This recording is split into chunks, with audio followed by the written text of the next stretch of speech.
I'm at Abbey Wood Club campsite and these are my top tips on a van conversion. This is video 3 and we are talking about the build.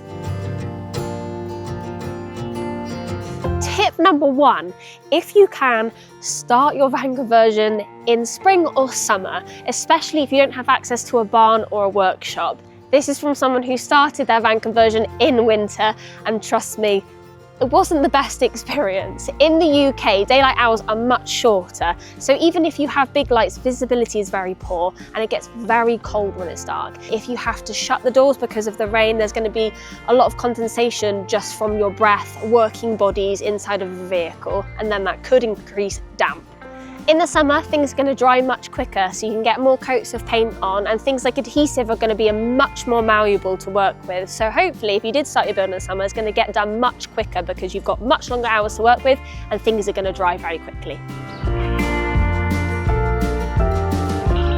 Point number 2.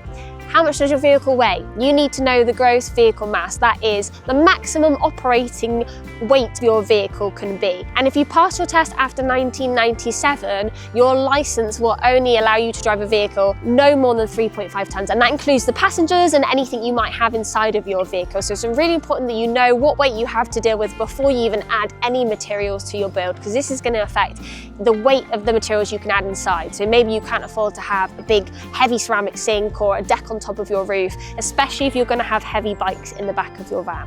To weigh your vehicle, there are loads of weigh bridges across the country that you can use to do this.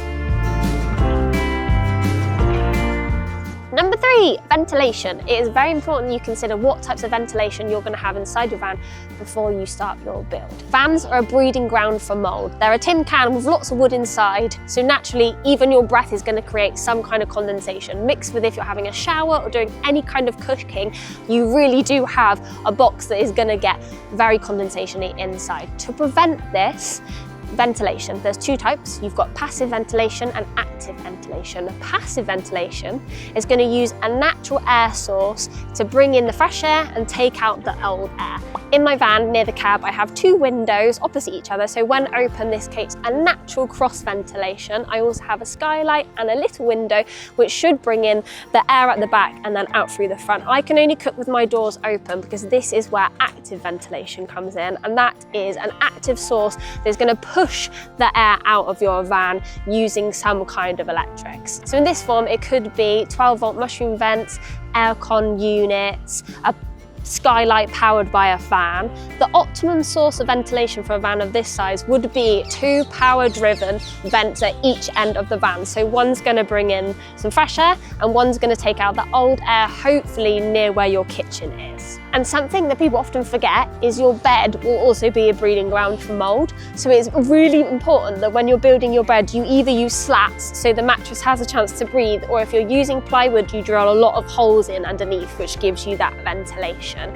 It's also going to be natural that you're going to wake up and there will be some condensation in your van. I have a van vacuum, so when I wake up, I just use that on all of the windows to get rid of any excess moisture.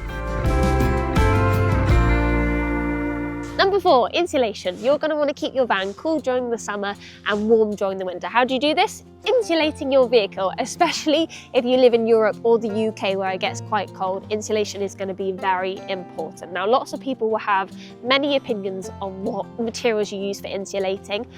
Normally, insulation is ranked by R value, which indicates the thermal resistance of the material. The usual rule for converting a van is to choose a material with a higher R value.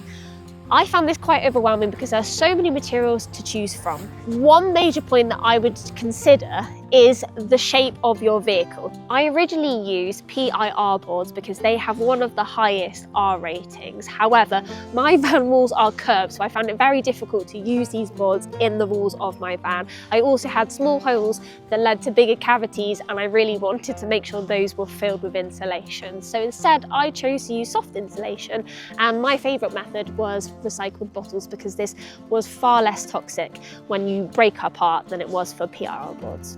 It was also much easier and quicker to use with no mess. Tip Number 5, you can save money by using recycled materials. So if you go and find your local reuse and recycling centre, you will find some great things you can use in your vehicle.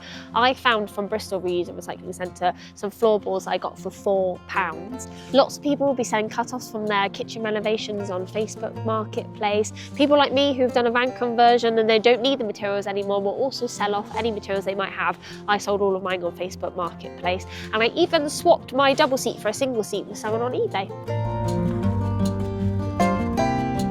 Number 6, electricity. Van electrics can be quite intimidating, but the good news is there are a lot of camper van specific electric companies around the UK that will design the system for you and even wire it for you. If you don't have any experience, do not attempt to install any electrics by yourself. It's very important that all wiring is carried out by a professional.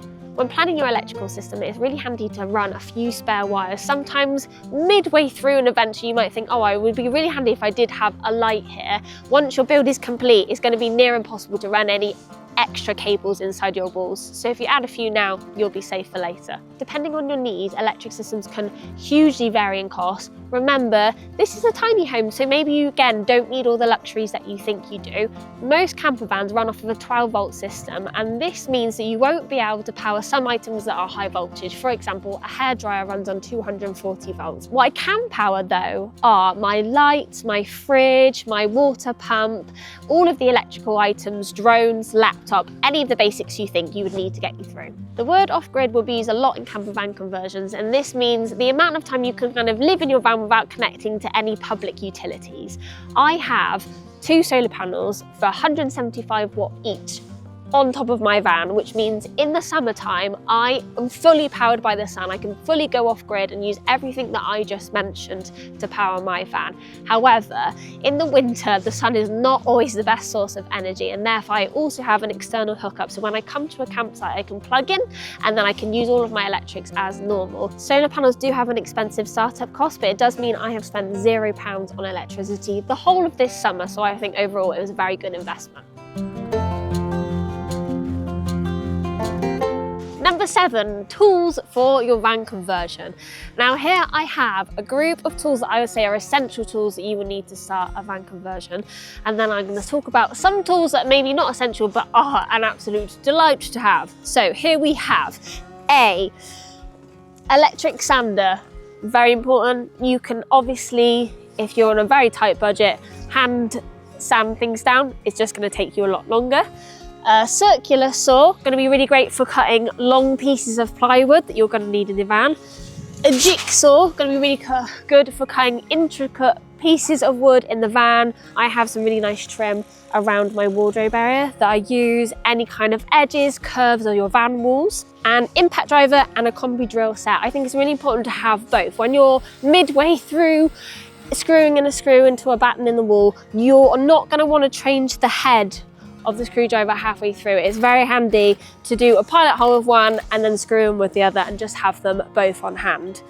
And then your safety equipment, very important to have goggles, very, very important, and your gloves, a spanner set, and then your drill bits. This is a miter saw. I didn't have this at the beginning of my build, and it took me far longer than needed to saw every hand piece of wood. I was also very new to this, so sawing was not my forte. This was a very good investment, which I wish I'd taken at the beginning. To cut all of your battens, you're going to get them done in seconds instead of hours that it took me originally. This is a nail gun. I use that to make all of my drawers and add bits of ply to things that I needed. So quick to bash them out with a nail gun instead of a hammer and a nail. You could also, instead of a circle saw, get a big table saw. They're quite a big startup cost, which is why I didn't end up going for that, but they would make your life much, much easier. And to use most of these tools, you're going to want to get yourself a workbench or a folding sawhorse. The tools are going to be one of the biggest startup costs of your build. So if you can borrow them from other people, which is what I did initially, that is also a really good option. Tip number 8, any wood you have exposed to the elements, cover in a liquid lacquer. So all of my external doors are covered in plywood on the inside, but when I open up the van, if it starts raining, that wood gets damaged by the water very easily. I originally had not treated this wood whatsoever and all of my doors got mouldy, so I had to replace the wood, and since then I've covered both sides in a liquid lacquer and I've had no problems whatsoever. Tip number 9, fire safety. Make sure you have a fire alarm and a fire extinguisher inside your vehicle.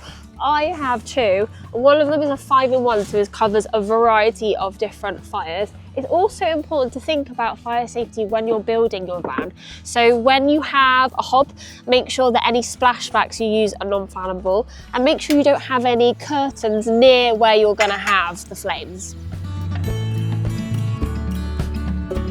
Number 10, insurance. When you're converting your van, it's really important that you make sure your insurance company are aware that you're making changes to your vehicle. And then once the conversion is complete, you need to notify them that your vehicle has changed from a normal van into a camper van conversion. If you don't do this, it could lead to your insurance becoming invalid.